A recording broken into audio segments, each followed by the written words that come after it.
Se dice que la profecía es la historia contada antes de que suceda. Y la historia es el relato de los hechos que ya sucedieron. Cuando nosotros cotejamos la profecía con la historia, tiene que haber coincidencia exacta. Y cuando nosotros analizamos la palabra de Dios y vamos a la historia, sin duda alguna, vamos a encontrar coincidencia absoluta. Por eso el video que ustedes vieron antes nos muestra los lugares donde Jesús estuvo, donde se supone, según las personas han indicado, Jesús fue tentado por el diablo, donde Jesús nació, donde Jesús fue bautizado. Todas estas cosas que hemos visto y que veremos nos muestran que la historia confirma la profecía. Esto que acabamos de decir nos debe dar una seguridad en la palabra de Dios, porque nosotros creemos en un Jesús histórico, pero en un Jesús divino humano. Y tenemos que aprender a confiar en alguien que realmente no está muerto. Entre todas las cosas que hemos visto, no encontramos que la tumba de Jesús haya tenido algo adentro. La tumba de Jesús está vacía. Nosotros creemos en un Dios vivo y Jesús está vivo en el cielo.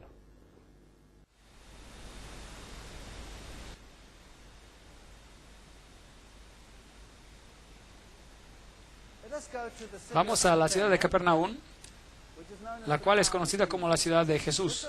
Este aquí es un lugar muy famoso.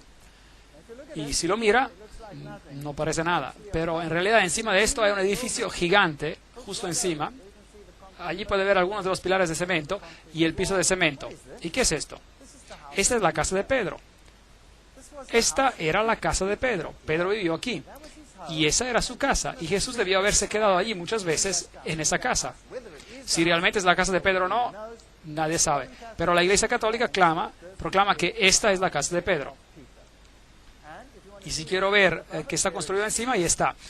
Una estructura gigante de cemento parado en los pilares encima de la casa de Pedro. Y dice ahí, Beato Petro Apóstolo, y este es el lugar donde Pedro vivió.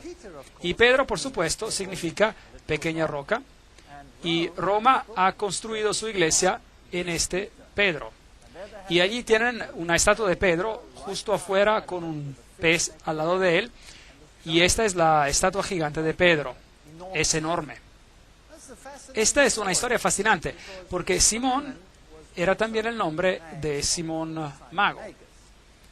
Y Simón Mago, de acuerdo a Alefas Levi, era el que se convirtió en Petra, el PTR, el Pedro, en el cual, por supuesto, hoy basaríamos todo este sistema. Porque este Simón Mago se convirtió en el hechicero de Nerón. Él era, en otras palabras, el sumo sacerdote, si lo era, de los emperadores romanos. Así que es realmente incierto si están hablando del Pedro, que el Pedro que están honrando acá sea el apóstol.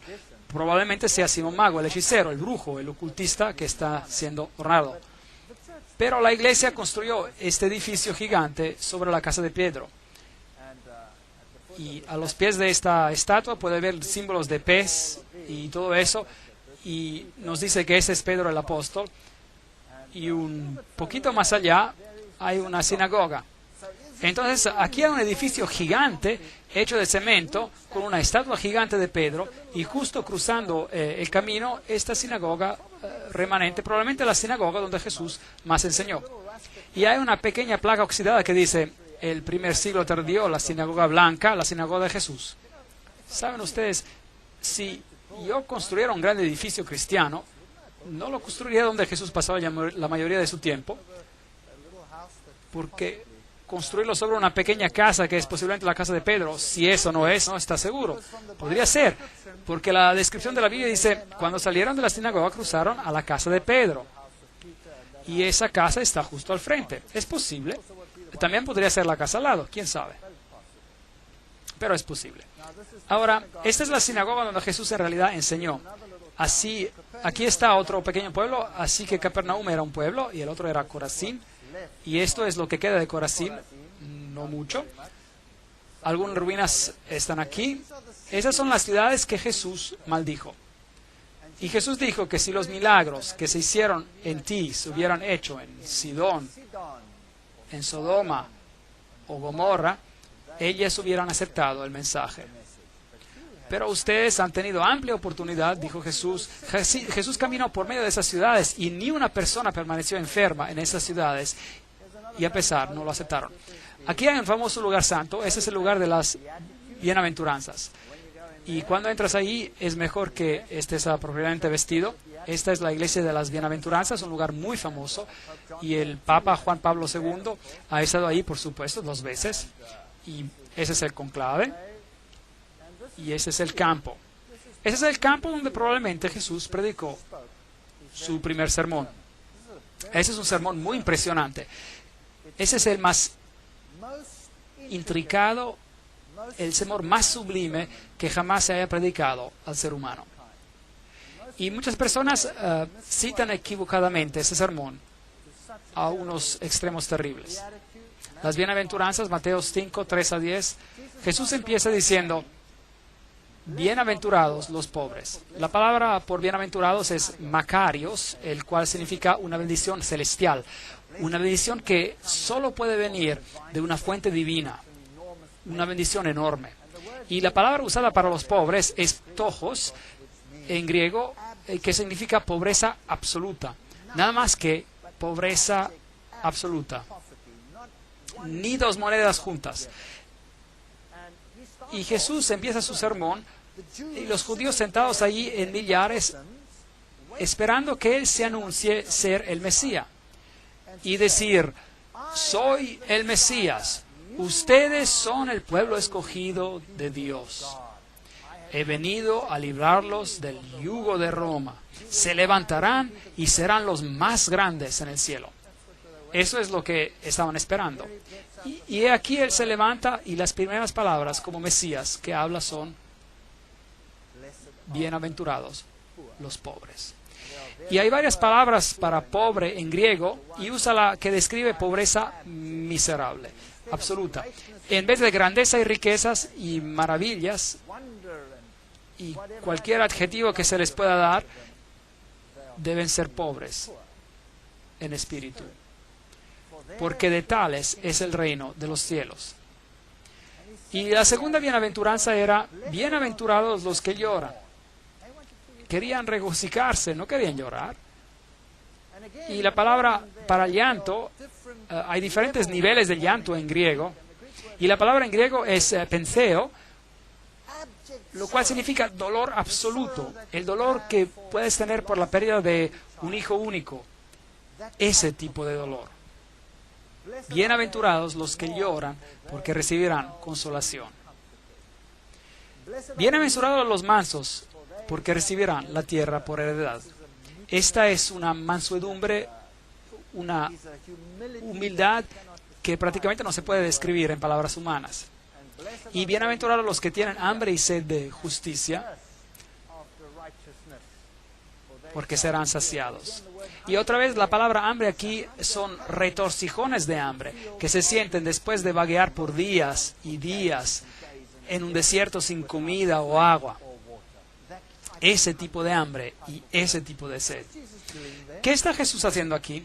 Estaba tratando de chocarse con la actitud del público. Estaba tratando de decir algo diferente de lo que ellos esperaban. Ciertamente lo estaba. De hecho, lo que Jesús estaba haciendo aquí es mostrar el camino cristiano. Esto es lo que está explicando. Y está diciendo, bendecidos los pobres en espíritu, porque de ellos es el reino de los cielos. En otras palabras, aquellos que se dan cuenta de su bancarrota, aquellos que se dan cuenta de que no tienen nada que ofrecer. Vengo a Jesús sin nada que ofrecer. No puedo decirle a Él, Señor, tengo una moneda aquí, ¿puedo comprar mi camino al cielo? No tengo nada. Estoy en pobreza absoluta. No tengo nada que ofrecer más que una vida manchada de pecado. Eso es todo. Así que debo llegar al punto donde me doy cuenta de que soy pobre, que no tengo nada que ofrecer. Y entonces el siguiente paso es bendecir a los que lloran porque serán consolados. No solamente me debo dar cuenta de que no tengo nada que ofrecer como individuo manchado de pecado, debo experimentar dolor. ¿Por qué? Por el pecado. Debo experimentar mi dolor por pecar y debo mirar al Hijo de Dios y debo sentir dolor y debo tener arrepentimiento. Y debo decir, Señor, perdóname por lo que hice. El arrepentimiento genuino es el siguiente paso en el camino cristiano. Bienaventurados son los mansos. Una vez que te des cuenta de que estás en bancarrota, una vez que te des cuenta de que eres responsable por la muerte del Hijo de Dios, una vez de que hayas experimentado un dolor real, no hay tiempo, más tiempo para quedarte en tu pedestal pensando que eres mejor que los demás. Es hora de bajar y experimentar humildad y saber de que otros y Dios son más grandes que tú. Es un camino muy difícil para el ser humano de viajar. Es lo contrario a cada emoción humana. Bienaventurados los que tienen hambre y sed de justicia, porque serán saciados. El camino de los cristianos no termina con solo darse cuenta de que eres pecador por el dolor de tu pecado y por ser más humilde.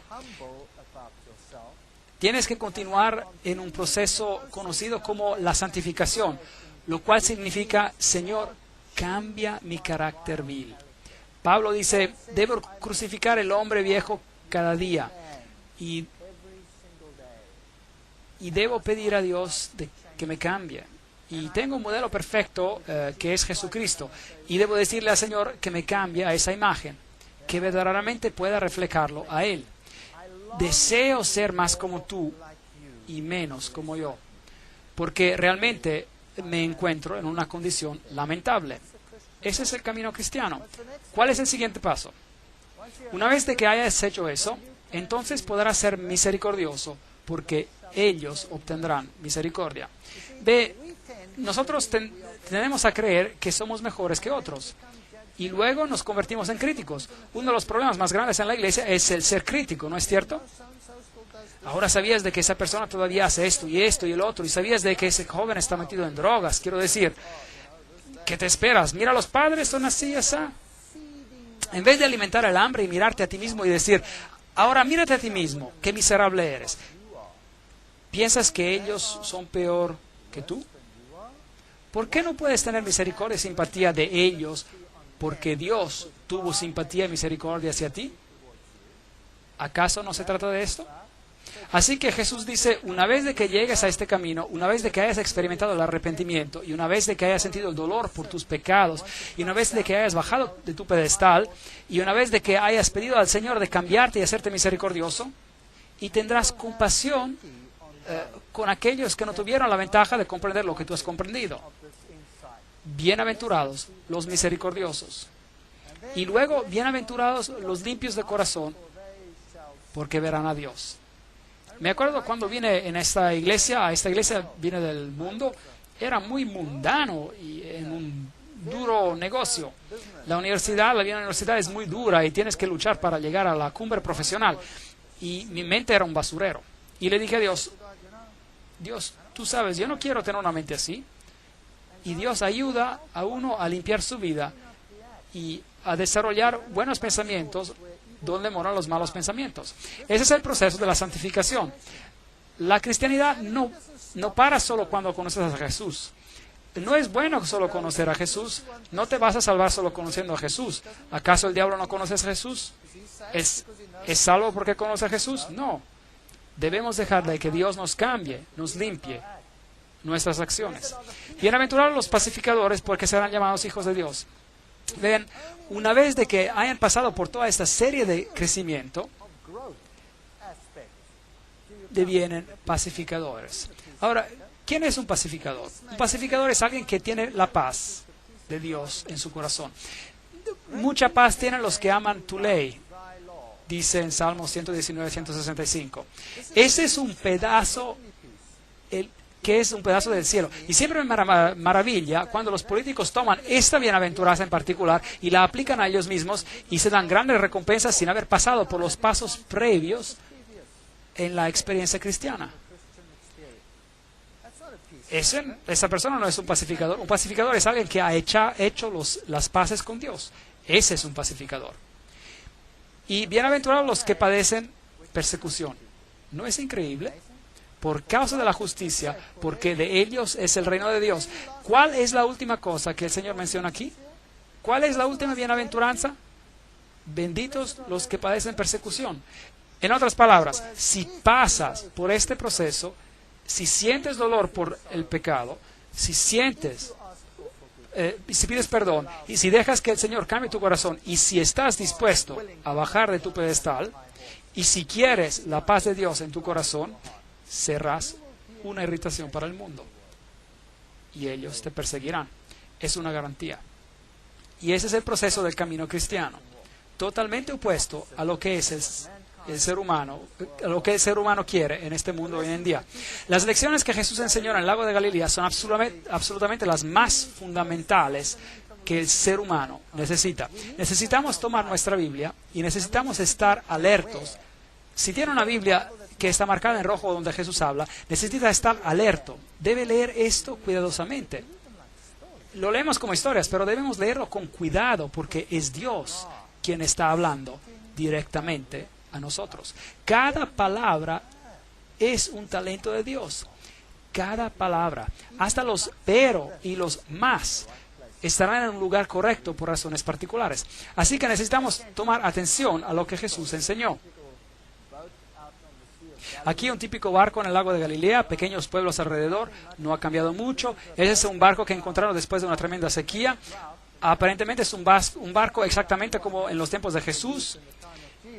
Así que ese tipo de barco era en el que Jesús hubiera estado con Pedro y sus discípulos cuando les enseñó la gran lección. Tomen sus Biblias otra vez y lean las palabras de Jesús diciéndose a sí mismos, este es Dios que me está hablando. Hay poder en esa palabra. Aquí está la tumba de Lázaro. Aquí es donde Lázaro se echó. Es una tumba muy oscura, por supuesto. Hoy en día es un lugar santo. Pero imagínense que aquí Jesús llamó a un hombre todavía en paños fuera de la tumba, probando que Él es la resurrección y la vida. Y Él hizo esto justo antes de ir a Jerusalén. en el acto final de la obra de su vida. Y mientras se acercaba a Jerusalén, puede imaginarse lo que pasaba por su mente. Esta es la ciudad de Jerusalén y las varias puertas de la ciudad antigua todavía están ahí. Y mientras baja esta colina, construyeron aquí una pequeña iglesia de las lágrimas, se llama. Está construida como una gota de lágrimas. Y si entra en la iglesia de las lágrimas, tiene esta pequeña luz encima. Y hay una ilustración de la gallina con la representación de la madre juntando a sus polluelos. Porque Jesús dijo: Jerusalén, Jerusalén, ¿cuántas veces he querido juntarte como una madre gallina junta a sus polluelos, pero no quisiste? Las palabras famosas de Jesús: Jerusalén, Jerusalén, que matas a tus profetas y los apedreas a los que te mando. ¿Cuántas veces he juntado a tus hijos como la gallina junta sus polluelos bajo sus alas y no quisiste? Nada ha cambiado, el mundo es exactamente lo mismo, y en el sitio donde estaba el templo hoy está la mezquita de la roca. Es interesante aquí algo de la arquitectura. Esta aquí es la puerta hacia Damasco. Ahora, los arqueólogos nos harían creer que el muro no es hoy en día donde estaba en los tiempos antiguos. Esto es muy importante, porque los católicos tienen el Gólgota dentro de los muros. Y la Biblia dice que Jesús fue crucificado ¿dónde? Afuera de los muros. Ahora, eso es muy importante. ¿Dónde fue Jesús crucificado? ¿En el Gólgota católico o en el otro Gólgota fuera de la ciudad? Ahora, aquí hay una nueva puerta encima, y lo que pasó fue que aquí una tubería se reventó y los judíos tuvieron que cavar para bloquear la salida del líquido, y a medida de que cavaban descubrieron esta puerta, la puerta de Damasco. Y lo puede ver, está justo abajo y al frente de la nueva puerta. Así que obviamente el muro debe haber estado en el mismo lugar, ¿verdad? Así que esto es muy interesante. El muro estaba en el mismo lugar. Mientras entra a este lugar, esta es la puerta de Damasco, y estas deben ser las piedras donde Jesús incluso caminó y donde Pablo caminó. Así que si usted camina ahí, está de hecho caminando en el mismo lugar donde Jesús caminó. Aquí están las puertas de Hulda. Son puertas fascinantes, las dos puertas del sur, conocidas como las puertas de Hulda, y ya no existían básicamente hasta recientemente, fueron construidas en el periodo del segundo templo, eso es decir, el primer siglo. No me gusta ese BCE, antes de la era común, hasta el primer siglo, es decir, CE ponen ahí, era común. Bueno, nosotros vamos a hablar el primer siglo antes de Cristo y el primer siglo después de Cristo.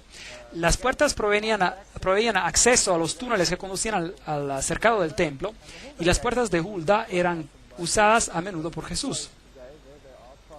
Y todavía están cerradas hoy, y ahora son parte de los muros y la nueva construcción. Así que Jesús seguramente caminó por estas escaleras también.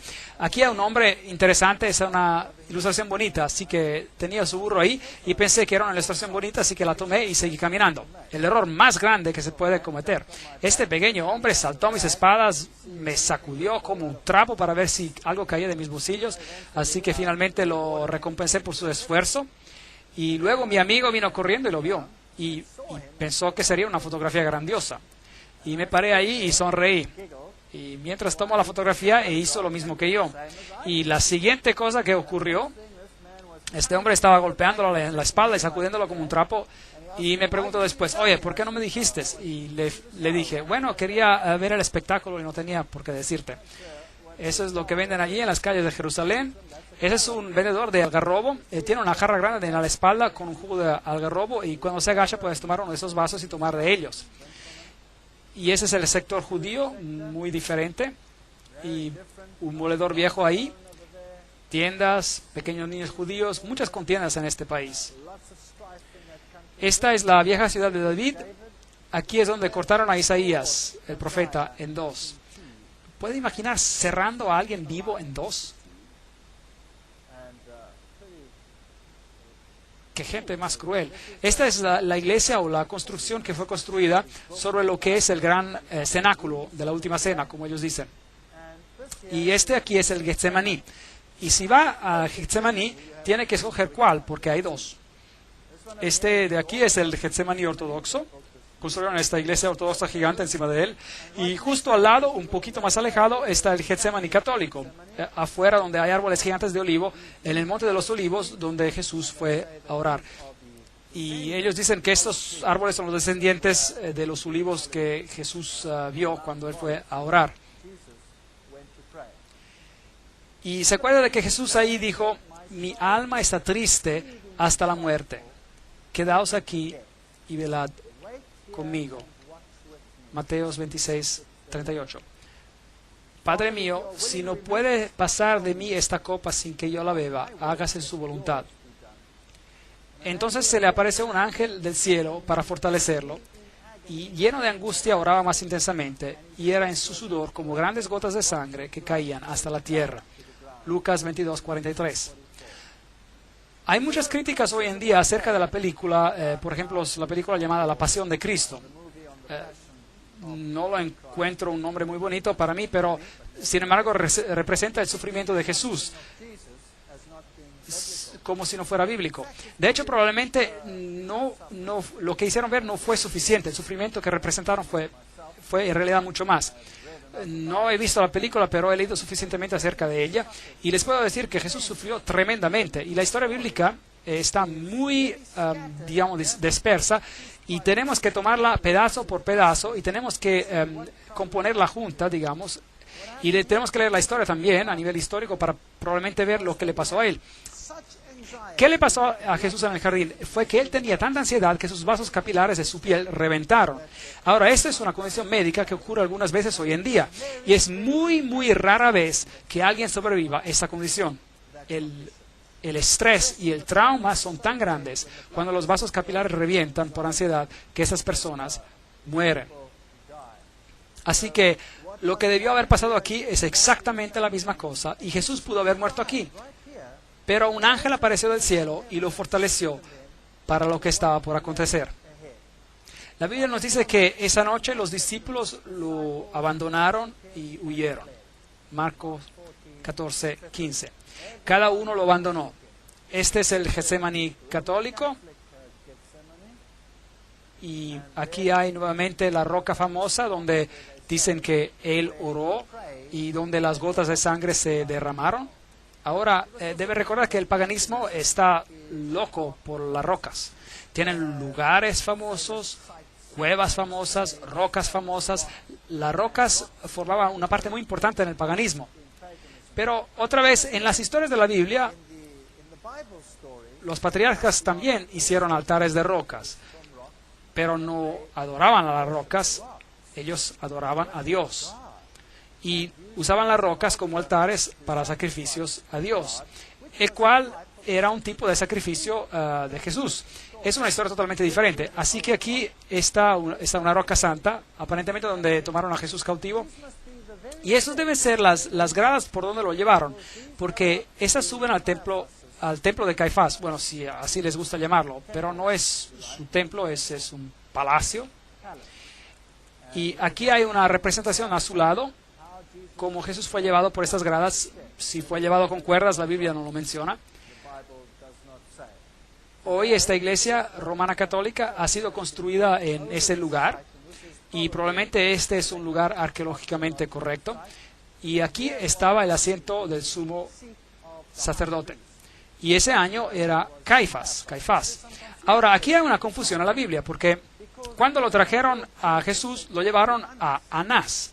Ahora, Anás era el suegro de Caifás, y él era, o había sido el sumo sacerdote previo. Y como la nómina de los sumos sacerdotes se quedaba en la familia, el sumo sacerdote del previo año, el más viejo, era todavía honrado como el sumo sacerdote, aunque él no estaba ya como sumo sacerdote. Así que por eso la Biblia es muchas veces criticada por sus descripciones, pero su descripción está correcta. Y también algunas de las críticas dicen que nadie como Caifás jamás existió. Bueno, finalmente encontraron su mismo sarcófago con el nombre de Caifás, el sumo sacerdote. Así que esto es histórico también. Entonces, si miramos a los juicios de Jesús, la Biblia de hecho menciona 7 juicios de Jesús, lo cual es fascinante porque el número 7 es el número de Dios. Y uno no se puede dar cuenta casualmente al leer los evangelios. Tiene que leer los 4 evangelios y tiene que asociar los acontecimientos en los evangelios muy cuidadosamente, porque no todos los juicios de Jesús se mencionan en todos los evangelios. Algunos evangelios se concentran en Pilato, otros evangelios se concentran en el juicio de Herodes. Jesús fue primero llevado a Anás, y allí tuvieron un juicio delante de Anás. Y fue allí donde el siervo de Anás golpeó a Jesús en el rostro, porque Caifás le preguntó acerca de lo que estaba haciendo, o lo interrogó, digamos, acerca de lo que estaba haciendo. Y Jesús dijo, no hice nada en secreto. Pregunta a estos lo que yo dije, porque yo siempre he predicado en las sinagogas. Y el siervo de Anás lo golpeó en la cara, y entonces ese fue el primer juicio de Jesús. Luego lo llevaron con Anás al sumo sacerdote de ese año, el cual era Caifás. Así que Anás y Caifás debieron haber tenido otro juicio con Jesús. De allí fueron al juicio de la noche. Así que tuvieron un juicio de noche. Y la Biblia nos dice que Jesús fue bajado a un hoyo.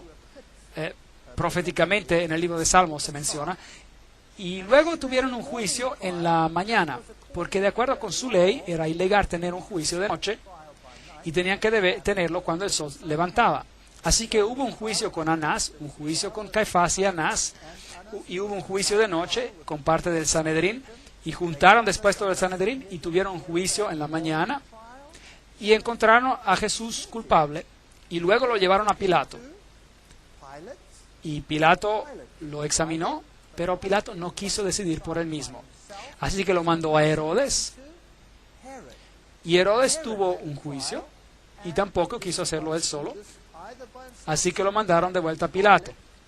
Y hubo un juicio final cuando Jesús fue puesto en las manos de los judíos para crucificarlo. 7 juicios en total.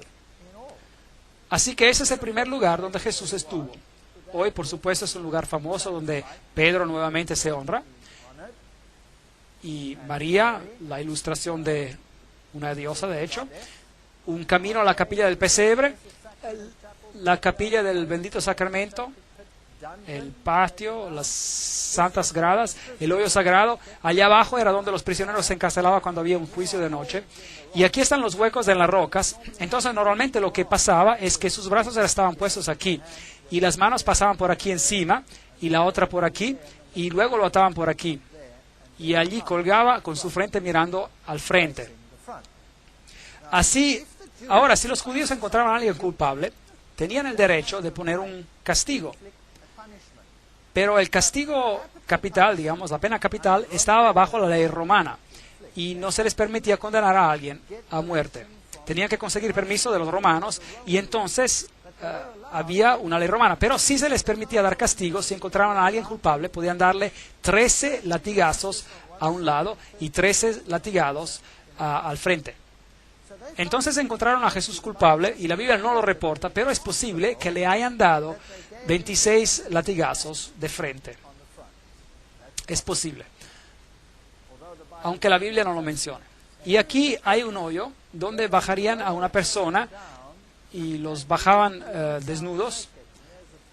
Y aquí están unas cruces bizantinas que en las paredes de aquí, mostrando que los primeros cristianos reconocieron a esto como un lugar. Y se bajaría la persona en este hoyo y, en otras palabras, te bajarían y luego estarías en este calabozo en la oscuridad total. Y Salmos nos dice que me bajaron en el hoyo y así que esto debió ser lo que pasó a Jesús mientras esperaba ahí a través de la noche por el juicio de la mañana para ser convocado. Hoy puede entrar al hoyo por aquí y puede observarlo.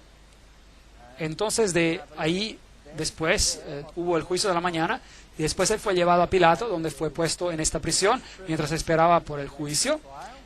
Y así es como se ve aquí abajo. Y luego fue encontrado inocente por Pilato. Pilato no quiso sentenciarlo a muerte. Así que lo envió a Herodes, se burlaron de él, le dieron su capa. La Biblia dice que le rasgaron su barba, lo golpearon en la cara, le decían que profetizara quienes los estaban golpeando, y él fue muy maltratado en esa ocasión. Ese es el piso donde Pilato finalmente lo sentenció. Aquí se pueden ver los juegos romanos en el suelo, y aquí es donde Pilato dijo las famosas palabras, ecce homo, miren al hombre. Y él estaba allí con una corona de espinas en su cabeza y había sido golpeado. De hecho, Pilato, la Biblia dice en su primer juicio que con Pilato lo habían golpeado para ganar la simpatía de los judíos. Esa es una cosa muy cobarde de hacer. Ahora, los látigos romanos consistían en 40 látigos menos uno. Entonces lo ataron a un pilar y luego lo golpearon con 40 látigos menos uno. Y el látigo que usaron tenía un número de cuerdas y tenía pedazos de piedra o de metal al cabo de ellas. Y de hecho, muchas de las personas quienes eran sentenciadas a esos latigazos morían de los latigazos, solo a causa de los látigos, porque los látigos penetraban y abrían la piel, rasgaban la carne abierta, y la historia nos dice que las personas que fueron golpeadas con esos látigos, a veces sus entrañas les colgaban, solo a causa de los latigazos. Así que ese era un tremendo castigo. Y luego, por supuesto, otra posibilidad es que lo latigaron 2 veces. Porque cuando fue sentenciado culpable al final y sentenciado a ser crucificado, entonces se te latigaba otra vez antes de ser crucificado. La Biblia no nos dice si fue latigado en 2 ocasiones, pero es posible de que haya pasado. Ahora, ellos también reclaman de que Pilatos no existió. Bueno, aquí hay una inscripción actual que fue encontrada, la inscripción de Pontius Pilatus, la cual categóricamente indica que él era el procurador en los tiempos de Tiberio. Así que bíblicamente y arqueológicamente no hay manera de que la historia bíblica sea negada. Así que algunos representan que el latigazo ocurrió de esta manera. Otros lo representan como siendo agachado sobre un pilar horizontal y lo latigaron de esa manera. La Biblia también dice que cuando le pusieron la corona de espinas y cuando pusieron una vara en su mano, que tomaron la vara y lo golpearon sobre la cabeza con ella. Pero el verbo griego usado nos dice que lo golpearon una y otra vez y otra vez. Así que el sufrimiento de Jesús fue enorme.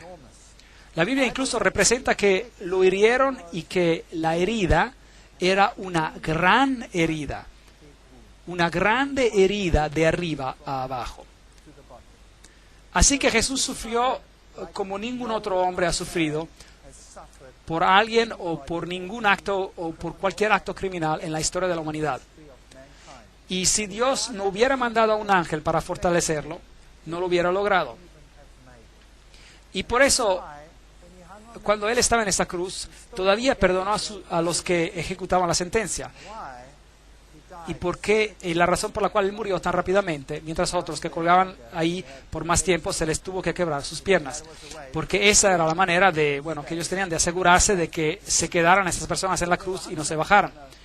Vea, si ellos hubiesen quedado en la cruz en el sábado, en el día viernes, es decir, y no hubiesen morido ese viernes, entonces les rompieron las piernas. Porque si no, en el día de sábado hubieran podido bajar de la cruz y eso hubiera sido un desastre porque nadie los hubiera podido agarrar el sábado.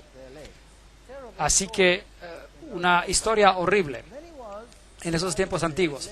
Y luego dice la Biblia, lo llevaron a Golgotá. Y ahora esa es la calle famosa, la Vía Dolorosa, donde debió haber pasado. Y de acuerdo con la Biblia, él fue llevado afuera de la ciudad. Y eso significa que él debió haber bajado por esta calle y salió afuera de esta puerta que se llamaba la salida de las ovejas. Y debió haber subido allí. Y eso tendría sentido, porque la puerta de las ovejas es donde los sacrificios se llevaban afuera de la ciudad para ser quemados. Si usted tiene la opinión católica, bueno, entonces él debió haber subido las gradas para entrar al Gólgota. Los llevaré a ambos sitios y les mostraré ambos sitios. Y la Biblia dice que él llevó su cruz, pero que se cayó bajo ella y entonces tuvo que ser ayudado y alguien tuvo que tomar su lugar. Esta es la famosa Vía Dolorosa. Al subir pasamos por aquí, caminando por el túnel que es conocido como el túnel de Ezequías, donde tuvimos una mala experiencia, donde nos apedrearon. Y aquí es el famoso sepulcro católico, o la iglesia famosa, donde reclaman ser el Golgotá. Ahora, afortunadamente para los católicos romanos, todo encaja en una iglesia. el lugar donde la cruz se encontraba, más el lugar donde está el sepulcro. Todo en una iglesia, muy conveniente para los peregrinos. En el lado de aquí tienen una plaqueta, tienen granadas y pomelos. Las granadas y los pomelos exactamente como lo tenían en los templos de Baal, exactamente lo mismo. Muy interesante las anomalías paganas en este lugar. Cuando entra a esta Gólgota católica tiene varias urnas colgando con las sales santas. Tiene de nuevo la famosa piedra. Aquí está un hombre besando esta piedra. Esta piedra de aquí es donde ellos aparentemente dejaron el cuerpo después de que lo bajaron de la cruz. Y aquí está el famoso sepulcro donde se entra. Esto es donde fue enterrado, o así se supone, y así que ese es un lugar santo. Si entra allí y paga al sacerdote y él te bendice, tienes una absolución de un número de meses.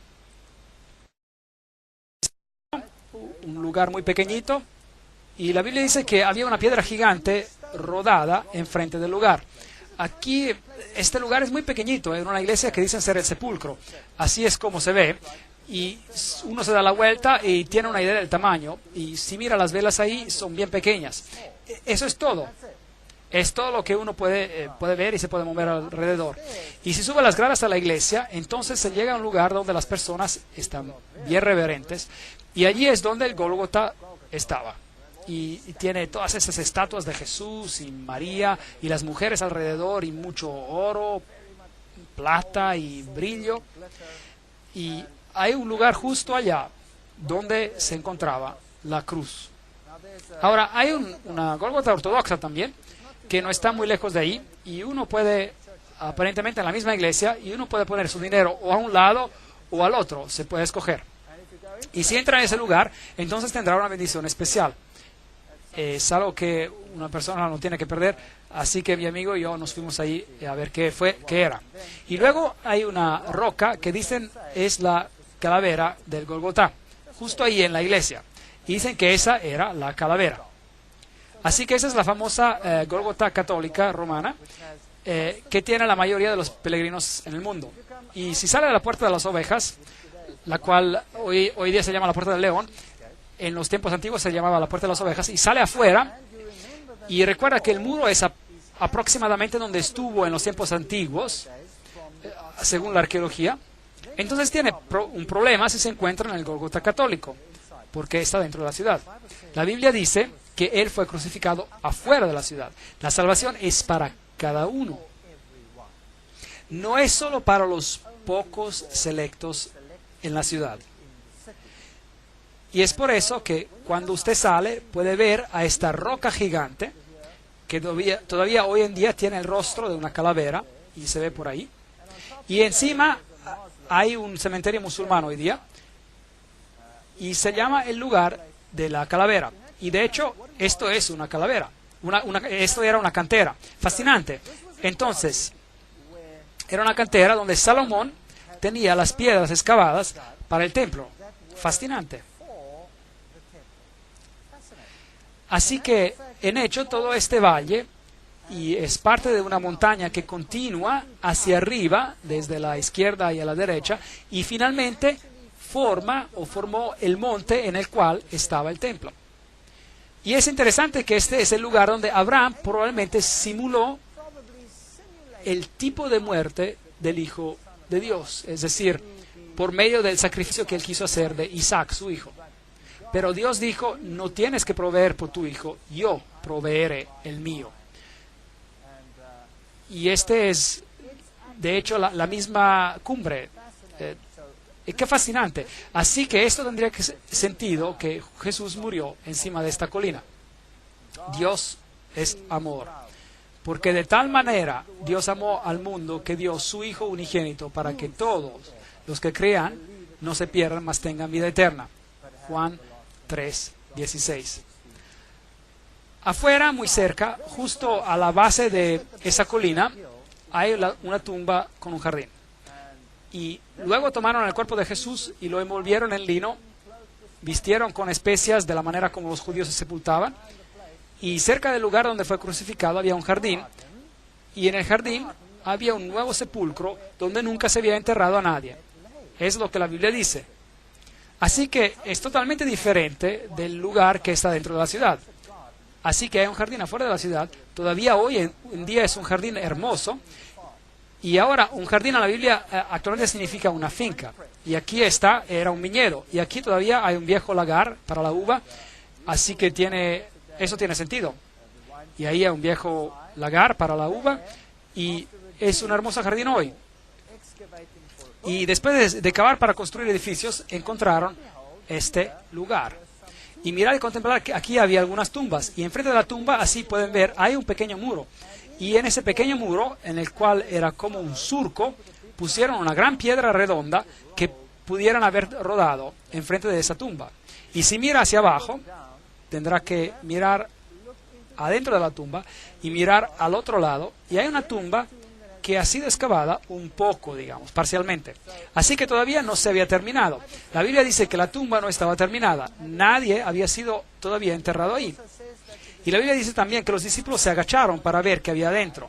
Entonces ellos podrían haber mirado por aquí, pasando ese pilar, y hubieran visto a esa tumba por ahí. Y se habían dado cuenta que estaba vacía. Entonces, esto encaja perfectamente con la descripción bíblica. También en ese jardín tienen esa hierba que crece por aquí, de donde hacen una droga para poder anestesiar. Y esa es la que mezclaron con vino y anestesiaban a cualquiera que estaba en la cruz. Pero Jesús rechazó tomarla. Y ese es un pastor metodista que administraba este lugar. Aquí una piedra típica. Esta es la tumba de Herodes, una de las tumbas más intactas de este tipo que existen hoy. La de Jesús probablemente era así. Así que aquí probablemente está el lugar del jardín de la tumba. Hay un pequeño surco y en el frente donde hubiera estado una gran piedra redonda que tuvo que haber sido removida. Esto tiene mucho más sentido para mí que el otro Gólgota adentro. Bueno, adentro se ve así.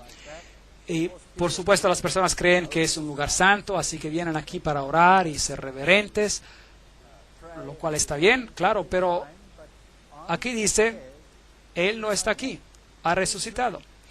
Y eso para mí es el punto crucial del problema. Él no está aquí, ha resucitado. A mi Dios, yo no tengo que ir a buscarlo en un lugar santo o entrar en algún hueco. Él ha resucitado. Puedo hablar con Él aquí mismo. Puedo hablar con Él donde quiera que yo esté. Porque Él me puede oír. Porque Él es la resurrección y la vida. El que cree en mí, aunque esté muerto, vivirá. Juan 11:25. Porque por gracia sois salvos por medio de la fe. Efesios 2, versículo 8. ¿Sabe? Una religión basada en una forma y formalidad es tan vacía una vez de que uno ha sentido y experimentado Jesucristo. Aquí está el Monte de los Olivos, la capilla de la Ascensión, pequeña capilla, y aparentemente ese es el lugar donde Jesús ascendió al cielo. Esta de aquí es la famosa puerta de oro. Está enladrillada y bloqueada, y del otro lado hay unas gradas que conducen al Templo del Monte, y hoy en día hay la Mezquita de la Roca, y aquí se encuentran las tumbas de los más ricos del mundo musulmán. Y ellos creen que cuando Jesús retorne, Él vendrá aquí, y la puerta de oro se abrirá. Bueno, no es Jesús para ellos, es el Imam Mahdi, el Mesías. Para los judíos es el Mesías y para los cristianos es el regreso de Jesús. Y esta puerta se abrirá y, de hecho, el hecho de que se encuentran ahí, pues, porque tenían mucho dinero, comprar esta tumba en particular, ellos resucitarán primero y serán los primeros a entrar en este lugar. Bueno y conveniente, pues. ¿Piensan que funcionará así? Lo dudo. Porque si hubieran estudiado las bienaventuranzas, hubieran conocido lo que es necesario para ver a Jesús. Necesitamos sentir pena por nuestros pecados, tenemos que arrepentirnos, tenemos que lamentar y tenemos que pedir a Jesús que nos cambie, tenemos que volver en armonía con Él y a sus principios, y luego no necesitamos esa puerta, tenemos otra puerta. Es una puerta que tiene perlas en ellas y es una Jerusalén celestial que fue construida por Dios. No sé si habrá muchos